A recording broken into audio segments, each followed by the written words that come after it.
So here in the UK, I'm aware that sanctions could be fairly new to a lot of you. And so I thought it'd be interesting just to delve into actually kind of what they are.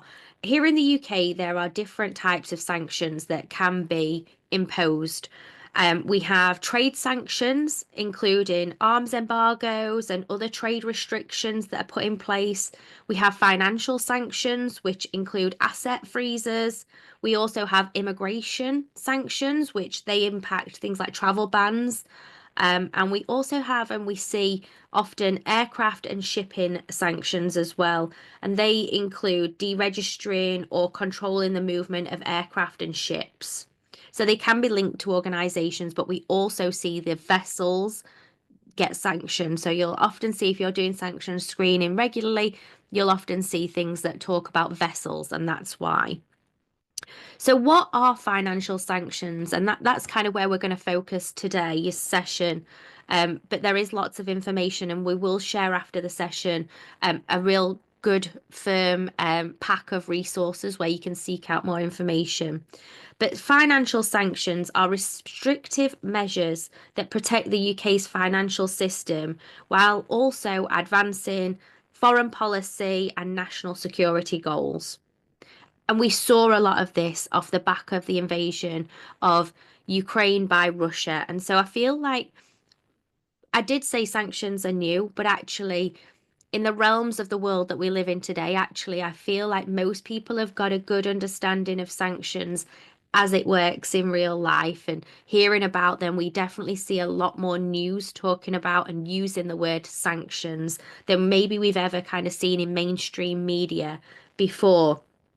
These measures, as I mentioned, include freezing assets of designated persons and restricting investment and financial services. They apply to everyone in the UK territory, territorial waters, and to all UK persons worldwide. The sanctions target individuals, institutions, and sectors to combat threats such as terrorism, nuclear proliferation, internal repression, and human rights abuses. Financial sanctions are generally imposed to achieve a number of different goals depending on who they're imposed on. They are imposed to coerce a regime or individuals within that regime into changing their behavior or aspects of their behavior by increasing the cost on them to the extent that it leads them to kind of stop that bad behavior, that behavior that's been frowned upon by the UK. It constrains that target by denying them access to key resources that they need to keep doing that behavior, including financing of terrorism or, as I mentioned, nuclear proliferation.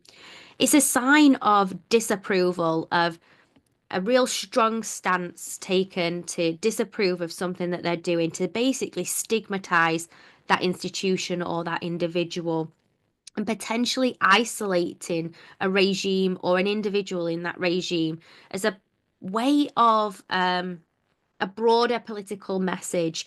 And that can be like nationally, it can be internationally. They can also be used to protect the value of an asset that maybe have been misappropriated from a country until those assets can be repatriated or dealt with in an appropriate way.